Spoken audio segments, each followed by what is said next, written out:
qui il est, le Dieu de la parole, le Dieu qui a tellement aimé, qui a envoyé Jésus mourir à notre place sur la croix du Calvaire. Jésus qui a versé son sang afin qu'on ait le pardon de nos péchés. Mais c'est aussi un temps de réjouissance ce matin.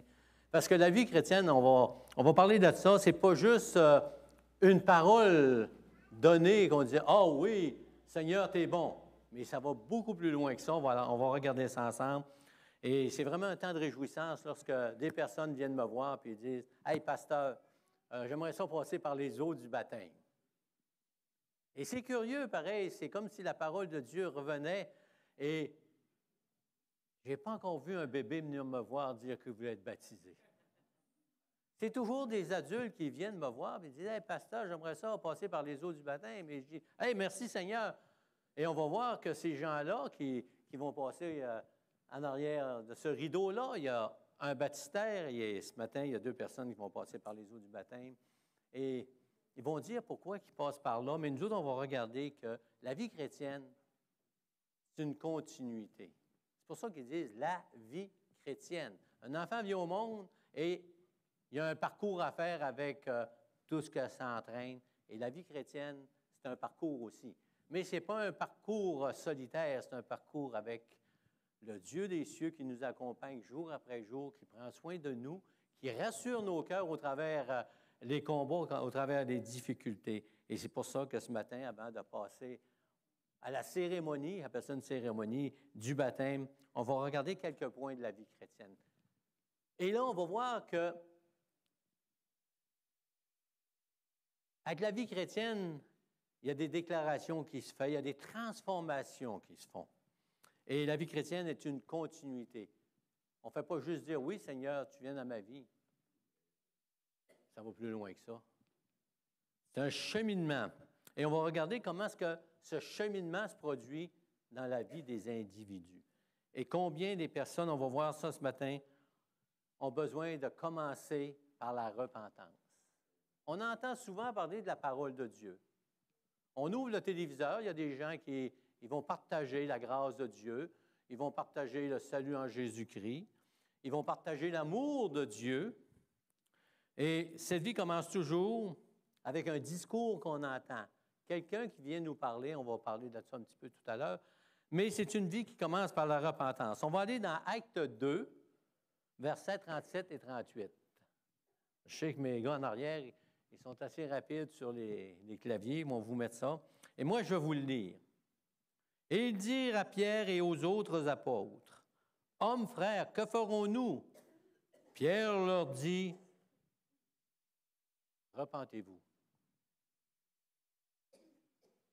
Repentez-vous. » Et Jésus disait, « Repentez-vous et croyez à la bonne nouvelle. » Jésus avait le même discours et les disciples avaient ce discours-là parce qu'il avait été enseigné aux pieds de Jésus durant 3 ans.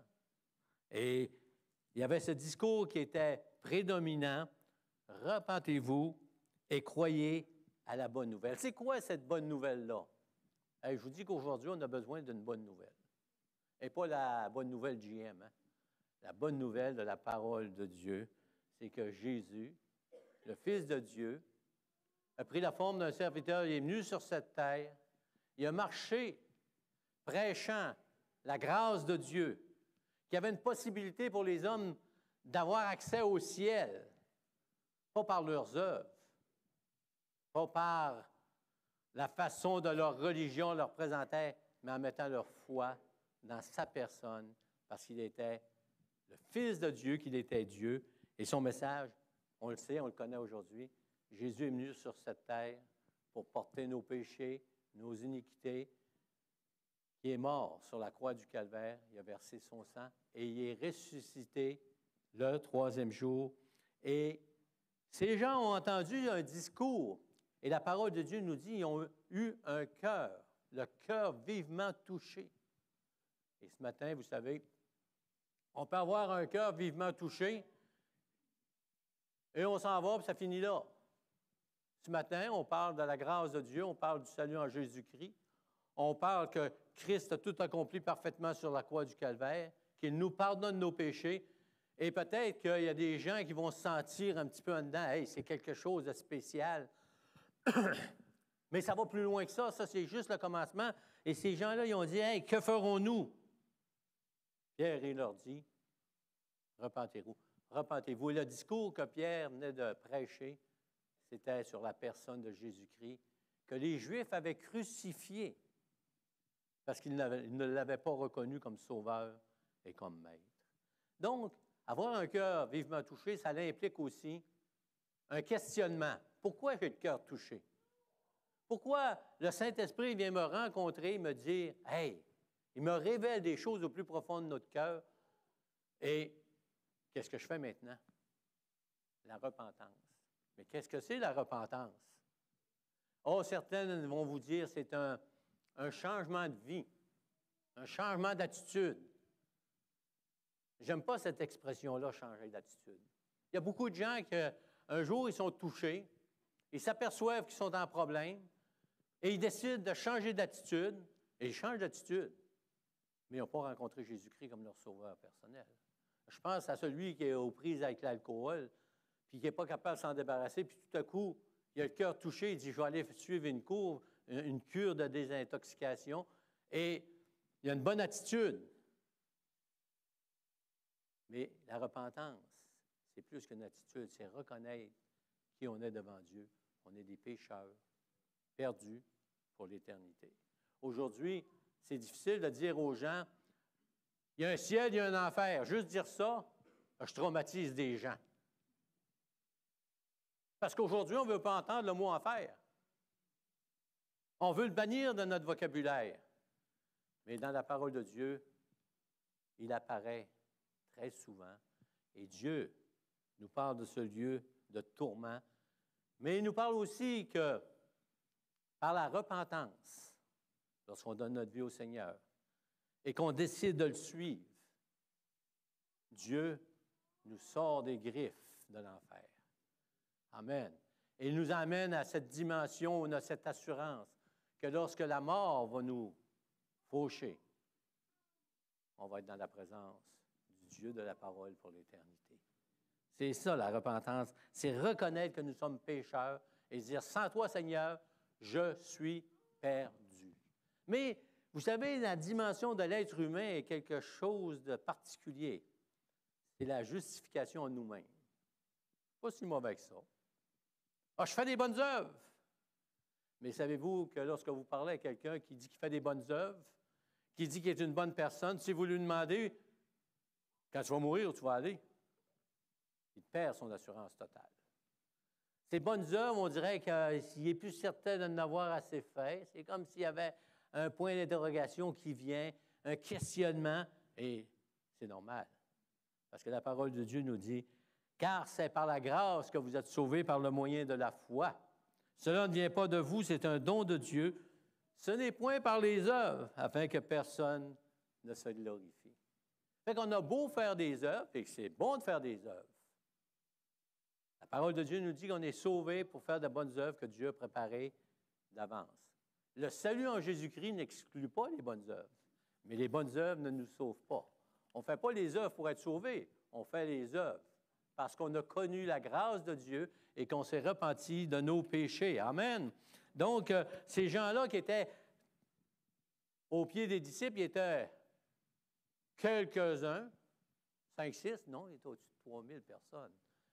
Et il y avait un cœur touché, et on dit, que ferons-nous? Il dit, repentez-vous et que chacun de vous soit baptisé. Donc, ça nous amène à ce point aussi, encore ce matin, où nos sœurs qui vont passer par les eaux du baptême, ils ont un certain âge. Il ne faut pas le dire, c'est des dames. C'était des messieurs, on pourrait dire, mais les dames, on comprend ça. Mais ce n'est pas des enfants, c'est des personnes qui ont vraiment la connaissance et ils veulent suivre le Seigneur Jésus-Christ dans toute sa dimension. Ils ont commencé leur vie chrétienne comme tous ceux qui sont ici, qui ont reçu Jésus-Christ comme leur sauveur. Vous vous êtes repentis de vos péchés et vous avez demandé au Saint-Esprit de vous aider à avoir une vie transformée. Parce que le salut ne se résume pas à dire « Oui, Seigneur, viens dans ma vie », mais c'est une marche que le Saint-Esprit nous amène graduellement dans sa présence, à connaître son amour davantage, à réaliser à quel point il nous a aimés, à quel point il est avec nous à chaque jour de nos vies. Et ça amène toutes sortes de transformations dans nos vies. Excusez. Et la première transformation, c'est une vie de témoignage. Un chrétien, c'est quelqu'un qui a confessé Jésus-Christ, qui s'est repenti, qui a accepté la personne de Jésus-Christ, transforme sa vie, qui a décidé de passer par les eaux du baptême, mais c'est une vie de témoignage. Et juste le baptême, ça ne sauve pas personne. Il y a des gens qui ont attendu 20 ans pour être baptisés, pour quelque raison que ce soit. Il y en a d'autres qui sont fait baptiser immédiatement après avoir reçu Jésus-Christ, mais la parole de Dieu nous dit que c'est une vie de témoignage. Et ce qu'on va voir ce matin, c'est un témoignage de personnes qui ont décidé de suivre Jésus-Christ, qui vont le faire publiquement. Dans Actes 1:8, il dit, « Vous recevrez une puissance et vous, le Saint-Esprit, survenant sur vous, et vous serez mes témoins. » C'est-à-dire qu'une personne qui a reçu Jésus-Christ est enthousiasmée. Amen? Et vous allez être enthousiasmé ce matin. Êtes-vous de bonne humeur ce matin? Êtes-vous sauvés? Bon, vous êtes sauvés, vous devriez vous réjouir. Amen.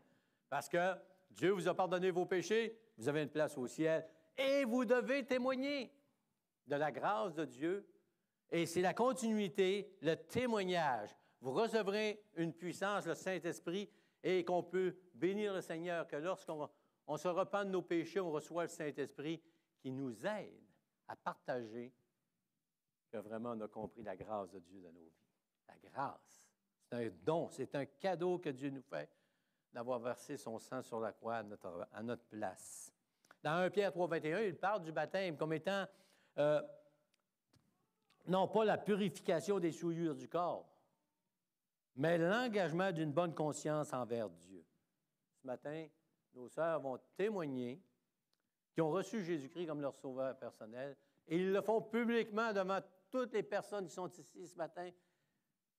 Ils veulent dire, « Hey, je suis un témoin de Jésus-Christ, je m'engage à vivre comme la parole de Dieu me dit, à partager le nom de Jésus-Christ malgré toutes les difficultés qui peuvent y suivre, si on pourrait dire, et je vais le faire. » Et publiquement, ce matin, devant des témoins, ils vont passer par les eaux du baptême, non pas pour être sauvés, non pas pour être purifiés, c'est déjà fait.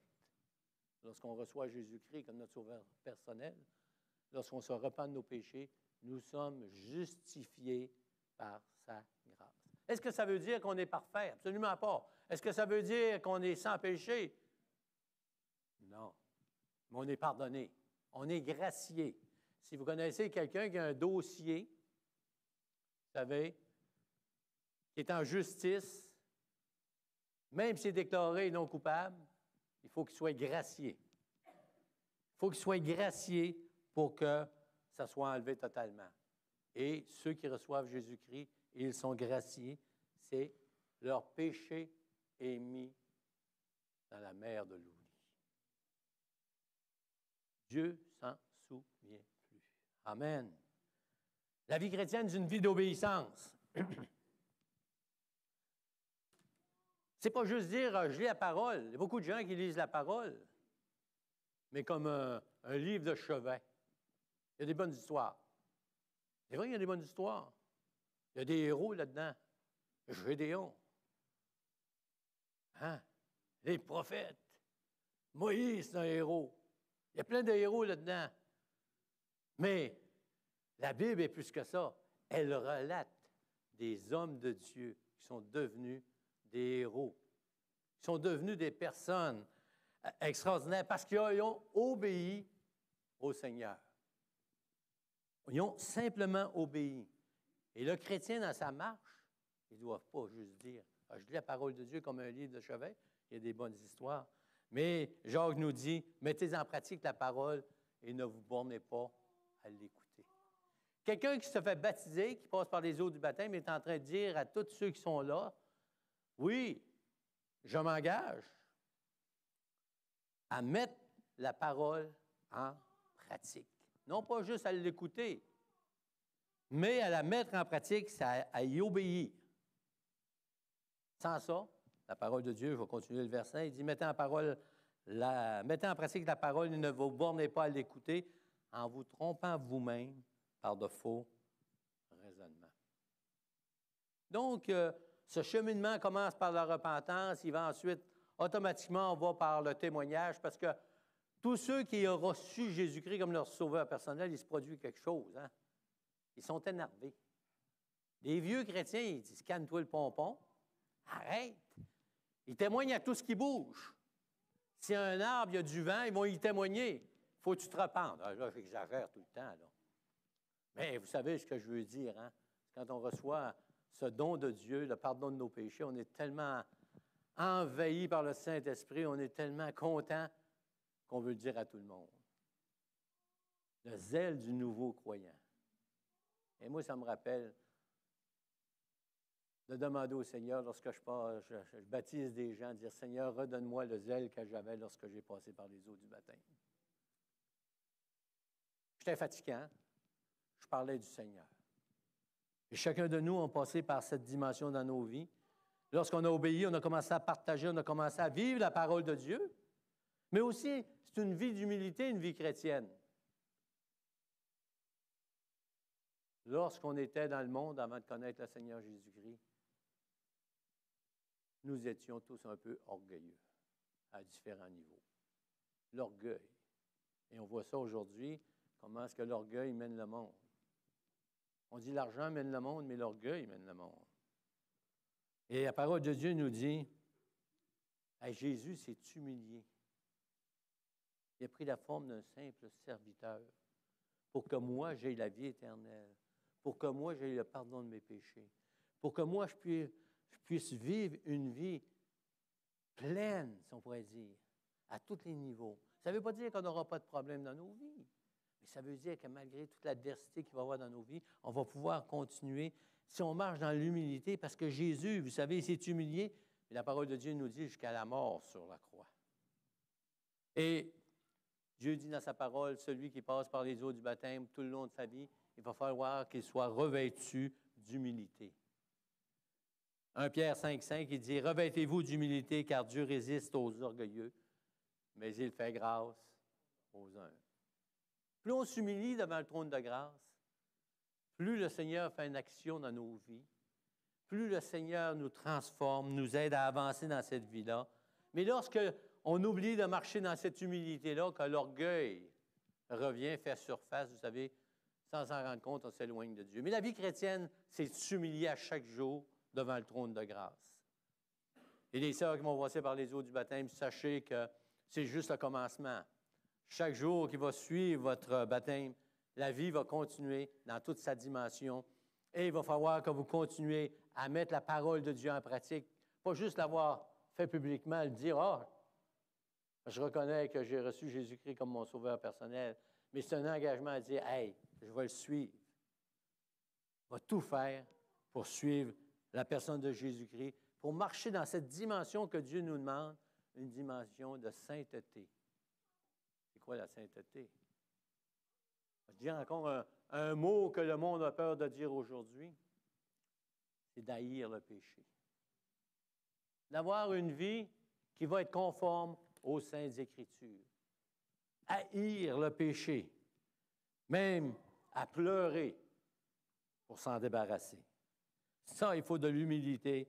Et Dieu résiste aux orgueilleux. Plus on s'humilie devant le Seigneur, plus on s'approche de lui. La vie chrétienne, c'est une vie d'unité, parce que la parole de Dieu parle que ceux qui avaient reçu Jésus-Christ comme leur sauveur personnel, ceux qui avaient passé par les eaux du baptême, ils voulaient être ensemble. Tous ceux qui avaient la même foi, les gens voulaient être avec eux autres. Et c'est la même chose encore aujourd'hui. Quand on reçoit Jésus-Christ comme notre sauveur personnel, on cherche des gens qui ont la même foi que nous autres, qui veulent avancer. Et ça demande qu'on soit un. Comme le Père est un avec le Fils, le Saint-Esprit est un aussi. Nous, les chrétiens, nous devons être un dans notre discours en parlant de la personne de Jésus-Christ. Un dans notre doctrine de salut, c'est-à-dire Ce n'est pas notre organisation qui sauve quelqu'un. Si vous pensez que vous allez être sauvé parce que vous venez tous les dimanches matins dans cette église, vous vous trompez. Vous vous trompez. Ce n'est pas l'Église qui sauve. Ce n'est pas le mouvement quel qu'il soit. C'est la personne de Jésus-Christ qui sauve. Amen. Et je bénis le Seigneur qu'il y a plusieurs églises différentes, évangéliques, dans le monde. Même dans notre région, il y a différentes églises évangéliques. Et je bénis le Seigneur que les gens sont un ensemble, ils ont le même discours. La croix du Sauveur, Jésus-Christ qui pardonne, Jésus-Christ qui restaure, Jésus-Christ qui transforme les vies. Amen. Alléluia. Donc, c'est une vie d'unité ensemble, avec tout ce que ça conforme. Vous savez que la vie d'unité n'est pas toujours facile. L'épouse de Jésus-Christ, c'est son Église. Et vous savez, dans un couple, ce n'est pas toujours évident non plus. Il peut y avoir des frictions. Mais si le couple va durer, c'est si les gens apprennent à se pardonner, à marcher dans l'unité. Comme nous avons été pardonnés en Jésus-Christ, comme nous avons un Sauveur qui est mort à notre place sur la croix du Calvaire, nous devrions être prêts à mourir pour nos frères et nos sœurs afin d'être dans l'unité. Amen. Et ça ne se fait pas dans l'eau. L'eau est un témoignage qu'on s'engage à tout faire en notre possible pour marcher dans cette unité-là. Amen. Ah, la vie chrétienne. Ah, c'est tellement facile, la vie chrétienne. On donne notre vie au Seigneur, on passe par les eaux du baptême et tout va bien. Tout est beau. Peu de problème. On s'en va travailler et on témoigne de Jésus et ils nous applaudissent. Ils veulent en savoir plus. Si quelqu'un vous dit que c'est ça la vie chrétienne, méfiez-vous parce que vous allez être déçus, ce ne sera pas long. Parce qu'au moment où on commence à témoigner de Jésus-Christ, le combat commence. Et mesdames, ce matin, je voudrais vous dire que quand vous allez sortir les eaux du baptême, vous allez aller en bas, vous allez revêtir vos vêtements qui ne sont pas mouillés. Vous n'aurez plus de problème avec personne. Ce n'est pas ça. Je ne veux pas vous décourager, mais vous ne serez jamais tout seul. Le Seigneur va vous accompagner au travers de tous les combats de la vie. Mais, vous savez, il y a des combats à cause de notre foi. Il y a des combats qui sont là parce qu'on est des êtres humains, mais c'est une vie de combat pour notre foi. Paul, il disait, combat le bon combat de la foi. Le bon combat de la foi. Hein? On est juste de passage, vous savez. On s'ostine pour des choses qui sont juste passagères. On combat des fois dans nos vies, on est tous pareils, là, pour des choses qui vont disparaître. Mais Paul, il dit, combat le bon combat de la foi. Pas n'importe quelle foi, la foi dans la personne de Jésus-Christ, dans son sacrifice sur la croix, dans son sang versé, dans sa résurrection. C'est ça le bon combat de la foi. C'est lorsque on veut témoigner du Seigneur Jésus-Christ, bon, il nous envoie promener. Il change de conversation. Ou il commence à parler entre eux autres, contre nous autres, en disant, ben, il est malade. Il va quelque chose qui ne fonctionne pas. Paul, il dit, combat le bon combat de la foi, saisis la vie éternelle. Amen. J'aime le terme « saisis la vie éternelle ». Parce que recevoir Jésus-Christ, ça demande une décision. Ce n'est pas juste de s'avancer en avant et dire « moi, je veux recevoir Jésus-Christ comme mon sauveur personnel ». On se retourne dehors et c'est fini. Non, il dit « saisis-la ». Vous savez, quand on saisit notre Bible, on la prend, on la tient fort. Bien, la vie éternelle, Paul il dit, saisis la vie éternelle à laquelle tu as été appelé. Et ce matin, s'il y a des gens ici qui sont appelés à la vie éternelle, ne résistez pas. Dites simplement, Seigneur, viens faire ton œuvre dans mon cœur. Ne résistez pas. Si le Seigneur parle à votre cœur ce matin, et Paul il continue, il dit, pour laquelle tu as fait une belle confession en présence d'un grand nombre de témoins. Amen. Alléluia. Nos sœurs vont passer par les eaux du baptême. Ils ont confessé Jésus-Christ comme leur sauveur personnel. Ils ont obéi à la parole de Dieu. Ils marchent. Ils veulent témoigner de la personne de Jésus-Christ. Le combat s'est engagé et le combat va continuer. Je ne veux pas être un prophète de malheur. Mais la parole de Dieu nous parle de ces prophètes qui disaient la vérité. Et la vérité, c'est que jusqu'à mon dernier souffle, jusqu'à votre dernier souffle, mesdames, il va falloir combattre pour votre foi. Il va falloir combattre pour demeurer ferme dans cette foi, pour continuer à avancer, persévérer dans cette foi. Parce que la parole de Dieu nous dit, le juste, qui est le juste? Le juste, c'est celui qui s'est repenti de ses péchés, qui a accepté la personne de Jésus-Christ. Lui est juste devant Dieu. Mais le vrai juste, il marche par la foi. Il marche par la foi. Selon les Écritures, la foi vient de ce qu'on entend, et ce qu'on entend vient de la parole de Christ, la Bible.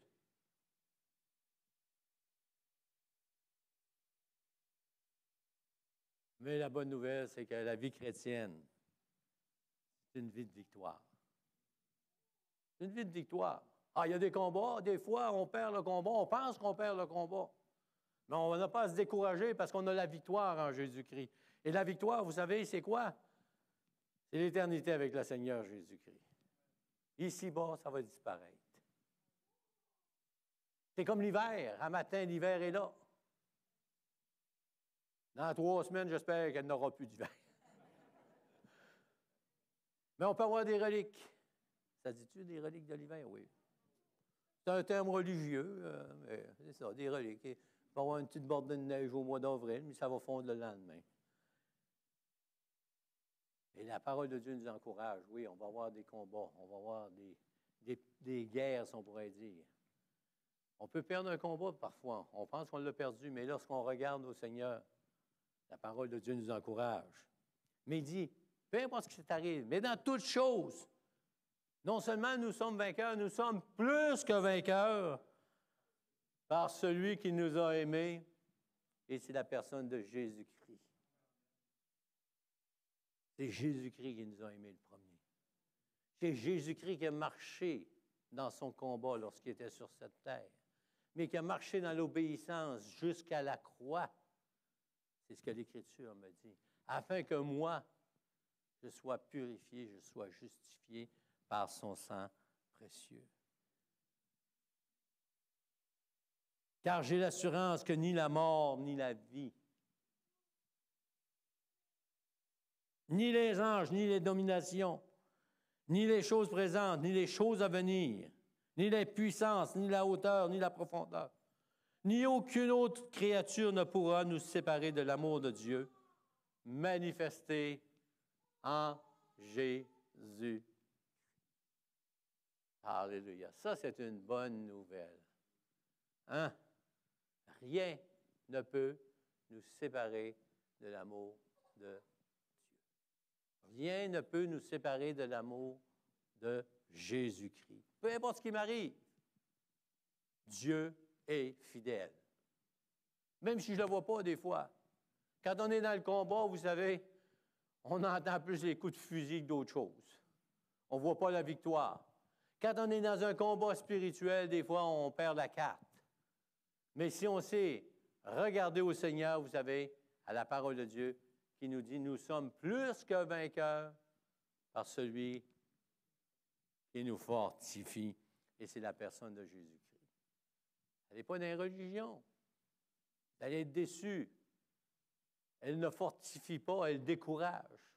Les hommes, vous savez, ils veulent nous encourager puis ils nous découragent. Même vos pasteurs, des fois, en voulant vous encourager, ils peuvent vous décourager. Mais la parole de Dieu nous encourage. Quand elle me dit, je suis plus que vainqueur par celui qui me fortifie, celui qui vit en moi. Amen. Alléluia. Et pour terminer, lorsqu'on a décidé de marcher dans les voies du Seigneur, lorsqu'on a passé par cette repentance, lorsqu'on commence à témoigner de Jésus-Christ, lorsqu'on marche dans l'humilité jour après jour, là, lorsqu'on vit dans une vie de combat, vous savez, on a la victoire en Jésus-Christ, on a une assurance. Une assurance. Et vous savez, quand l'assurance est là, on n'a pas besoin d'ouvrir notre tiroir pour savoir si on est assuré pour la vie. Combien d'entre nous, on se lève le matin, puis on ouvre notre tiroir ou notre coffre-fort, puis on va voir si notre assurance vit. On ne pense même pas à ça. Mais Paul, il dit, j'ai l'assurance. Peu importe ce qui arrive. Je n'ai pas besoin d'ouvrir mon tiroir et puis, hey, je suis vraiment assuré. On le sait à l'intérieur. Parce que l'Esprit rend, dans Romains, c'est marqué, l'Esprit rend témoignage à mon esprit que je suis un enfant de Dieu.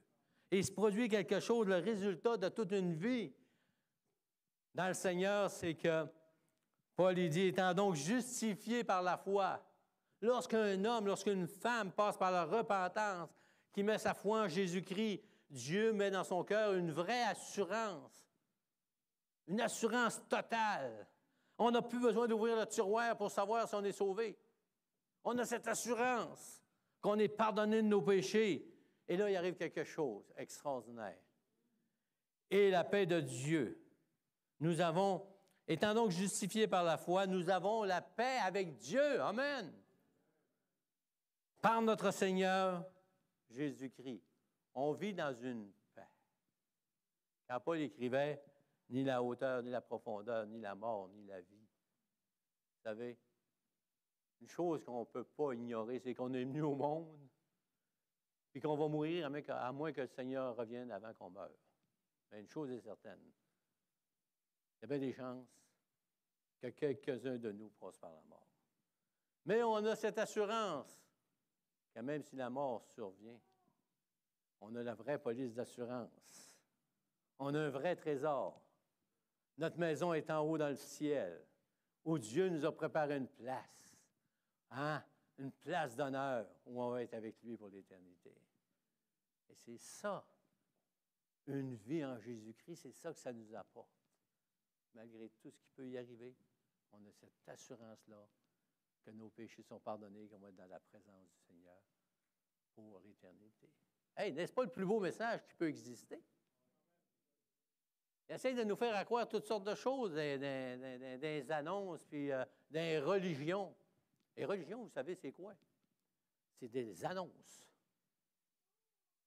C'est comme une annonce Ford. Acheter un Ford, c'est les meilleurs. Ceux qui ont des Ford ici, ils vont dire, hé, padaille. Il faudrait qu'il y en ait un. Je changerais d'idée. C'est une farce. Non, mais on vend la religion. On vend toutes sortes de choses aujourd'hui. Et le salut, c'est gratis. C'est gratis. On n'a pas besoin de payer pour ça. Ça a été payé à la croix. Dieu nous le donne gratuitement. N'est-ce pas extraordinaire? Et on a le résultat. On a une paix qui surpasse toute intelligence. Ah, c'est extraordinaire. Je ne sais pas si vous êtes jeune, vous ne pensez pas à ça. Hein? Moi, tous les matins, on dirait que quand j'attache mes souliers, je pense que je vais mourir bientôt. C'est non dur d'attacher nos souliers à notre âge. Mais il y a une chose, c'est certain, mais plus ça va être difficile, plus je vais être dans la présence de Dieu vite. Et j'ai l'assurance que je vais passer l'éternité avec le Seigneur. Et c'est ça que Dieu nous offre. Mais il nous l'offre gratuitement. Simplement dire oui. Oui, Seigneur, j'accepte que tu es mort à ma place.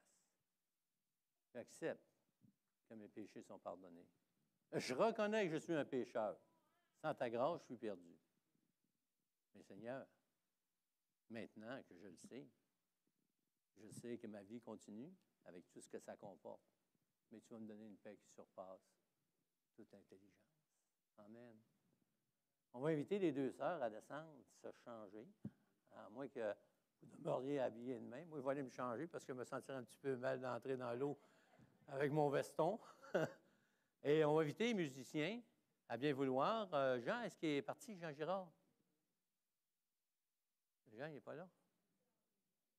Il est en bas? OK, il est en haut? Ah, tu m'aveugles, Jean. Tu es comme un soleil. 2 soleils. Peux-tu me faire signe que tu es là? On va me dire un mot? OK. Hey, Jean, quand on va faire les baptêmes, tu vas tenir le micro, hein? OK. Donc, on va se lever ensemble, musiciens, et je vais inviter les 2 sœurs à bien vouloir descendre, se changer. Et moi, je vais prendre un temps pour aller me changer. Et on va vous revenir. On va inviter les enfants à monter pour le baptême d'eau.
Le Seigneur t'a donné la victoire. Crie de joie, crie de joie. Le Seigneur t'a donné la victoire. Crie de joie, crie de joie. Le Seigneur t'a donné la victoire. Aucune arme formée contre toi, aucun royaume qui se lève tiendra. Car le Seigneur est le roc de notre salut. Par le sang de l'agneau, nous avons vaincu.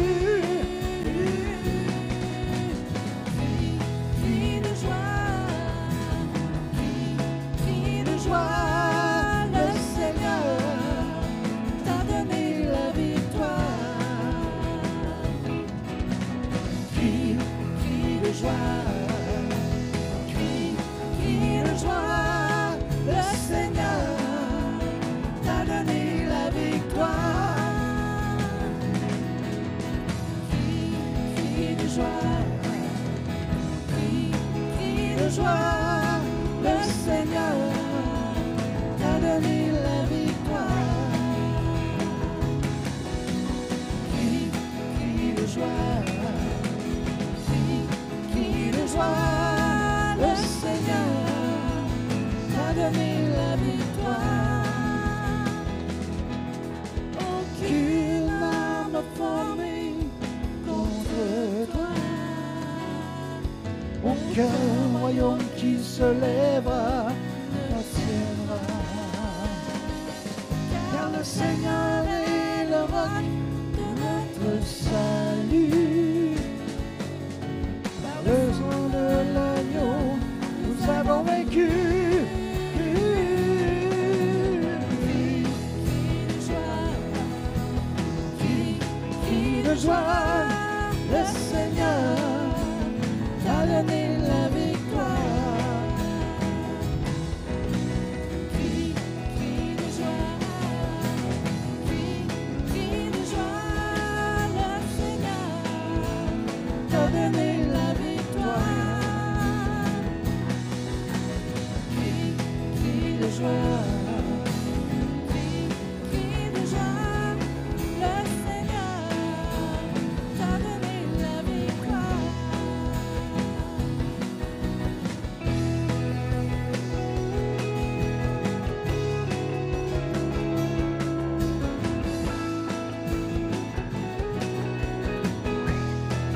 crie de joie, crie de joie, le Seigneur t'a donné la victoire. Crie de joie, le Seigneur t'a donné la victoire. Crie de joie, le Seigneur t'a donné la victoire.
Saint-Esprit souffle sur moi, anime la flamme dans mon cœur.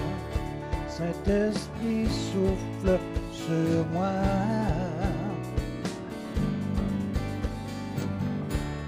Saint-Esprit souffle sur moi, anime la flamme dans mon cœur.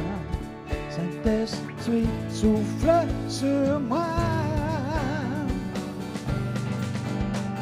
Souffle au plus profond, la flamme de Dieu. Souffle au plus profond de mon être, la flamme de Dieu.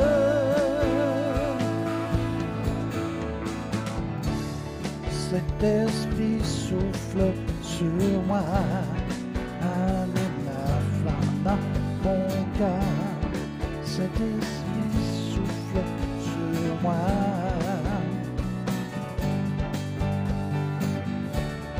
Cet esprit souffle sur moi, allume la flamme dans mon cœur. Cet esprit souffle sur moi. Souffle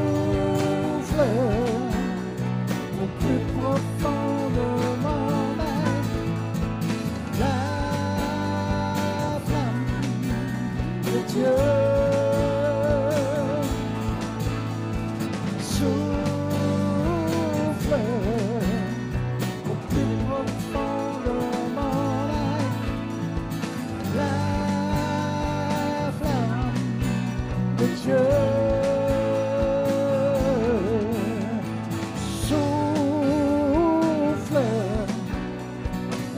Profond de mon être, la flamme de Dieu.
Pour les gens là, qui veulent voir comme il faut, là, il y a moyen de vous regrouper vers le centre parce qu'on ne peut pas tasser les instruments de la scène.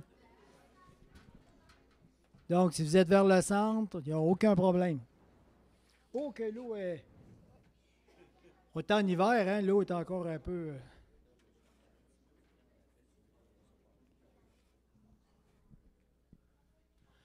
1, 2. Est-ce que vous entendez comme il faut? Gloire au Seigneur, on va assister à 2 baptêmes d'eau et on a parlé du salut par grâce. Et peut-être qu'il y a des gens dans l'Assemblée qui veulent recevoir Jésus-Christ comme leur sauveur personnel.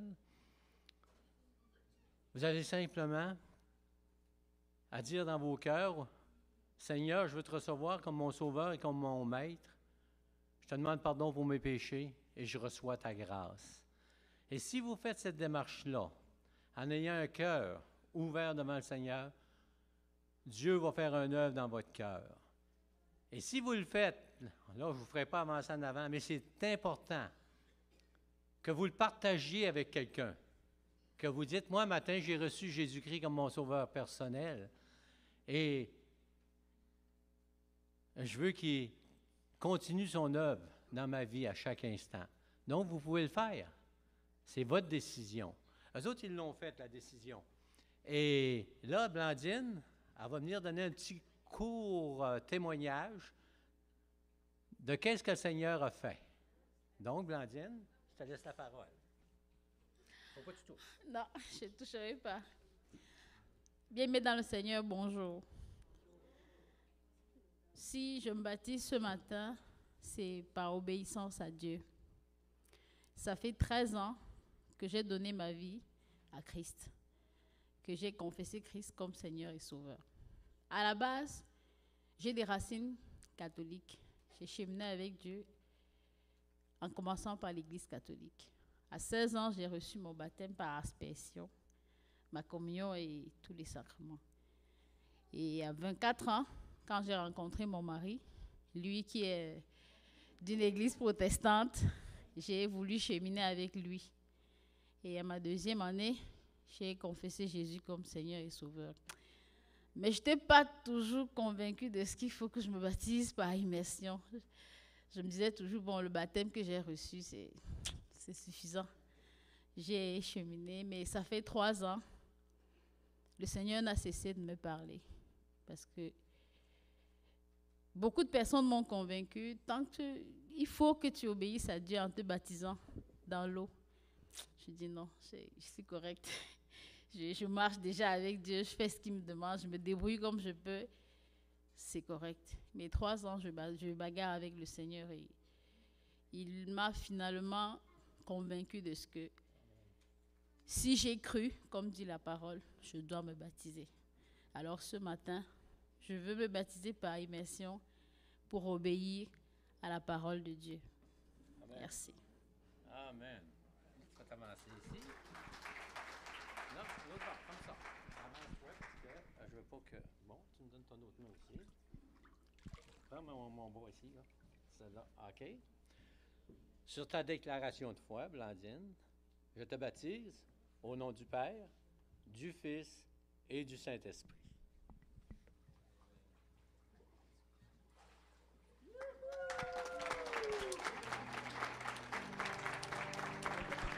Qui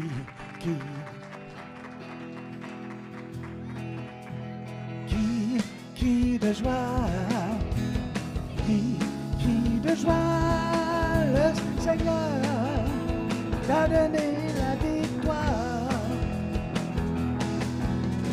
Qui de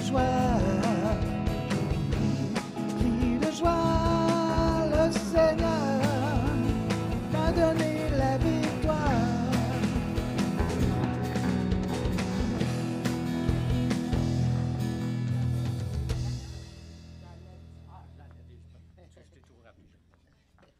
Amen. Peux-tu donner un petit témoignage aussi? Oui, il ne faut pas que tu touches. Non, touche pas. Faut pas que tu touches, Anna. Parce qu'on va aller voir le Seigneur. Bonjour tout le monde. S'il vous plaît, je me baptise aujourd'hui pour donner ma conscience et ma foi est en Dieu. Jésus est mort sur la croix pour nos péchés. Je confie ma foi et ma vie éternelle en Jésus. C'est pour cela que je me suis baptisé aujourd'hui pour être né de nouveau. Parce que j'étais trop perdu quand je n'étais pas encore l'enfant de Dieu. Aujourd'hui, je suis très fier de l'être et d'être de nouveau. Merci. Amen. Amen.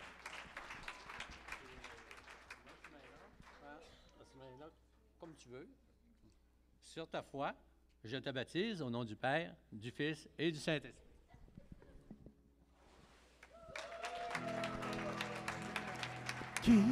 Crie de joie, crie de joie, le Seigneur t'a donné la victoire. Crie de joie, crie de joie, le Seigneur t'a donné la victoire. Crie de joie, crie de joie, le Seigneur t'a donné la victoire. Crie de joie, crie de joie, le Seigneur t'a donné la victoire. Le Seigneur t'a donné la victoire. Le Seigneur t'a donné la victoire.